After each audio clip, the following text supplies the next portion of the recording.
അവൾ എന്നും രാവിലെ എണീക്കും. How do we say this? She always wakes up early in the morning. എന്നും എന്ന് പറയാൻ ഓൾവേസ്. അങ്ങനെയാണെങ്കിൽ അവള് പൊതുവെ ബസ് എടുത്തിട്ടാണ് ഓഫീസിൽ പോകാൻ എങ്ങനെ പറയാ? She usually takes the bus to work. She usually. അപ്പൊ പൊതുവേ എന്നൊക്കെ പറയാൻ നമ്മൾ യൂഷ്വലി എന്നാണ് യൂസ് ചെയ്യുക. അവൾ ഇടയ്ക്കിടെ അവളുടെ പാരന്റ്സിനെ കാണാൻ പോകും. She frequently visits Har parents. അപ്പൊ ഇടയ്ക്കിടെ എന്ന് പറയാൻ ഓഫൺ എന്ന് പറയാം, അല്ലെങ്കിൽ ഫ്രീക്വന്റ്ലി എന്ന് പറയാം. അവൾ ഒരിക്കലും ജിമ്മിൽ പോവാറില്ല. She rarely goes to the gym, അല്ലെങ്കിൽ she never goes to the gym, അല്ലെങ്കിൽ she seldom goes to the gym എന്ന് പറയാം. പക്ഷെ ഇടയ്ക്കൊക്കെ ഒരിക്കൽ അവൾ എന്ത് ചെയ്യും? She goes to a walk. അവൾ നടക്കാൻ പോകും. ഇതെങ്ങനെ പറയാ? Once in a while she goes for a walk. Goes to a walk അല്ല, ഗോസ് ഫോർ എ വാക്ക്. അവൾ നടക്കാൻ പോകും. വൺസ് ഇൻ എ വൈൽ എന്ന് പറഞ്ഞാൽ എന്താ?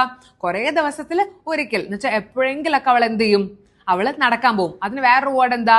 Occasionally. Occasionally she goes for a walk. അപ്പൊ സമയം പറയാനുള്ള കുറച്ച് വേർഡ്സ് ആണ് നമ്മളിവിടെ പഠിച്ചത്. ഏതൊക്കെയാ? Always, usually, frequently, rarely, seldom, once in a while. അപ്പോൾ ഇതുപോലെ ഒരുപാട് വേർഡ്സ് പഠിച്ചാൽ നമ്മുടെ വൊക്കാബുലറി ഒരുപാട് നന്നാവും. Will be able to speak a lot of words. അപ്പോൾ ഇതുപോലുള്ള കാര്യങ്ങൾ പറഞ്ഞ് പ്രാക്ടീസ് ചെയ്ത് പഠിക്കാം. അതും ഒരു പേഴ്സണൽ ട്രെയിനറുടെ സഹായത്തോടു കൂടെ നിങ്ങളെ വീട്ടിലിരുന്ന് നിങ്ങളെ ഫ്രീ ആവുന്ന സമയത്ത്. സോ അതിനുവേണ്ടി click on the link below and join English house.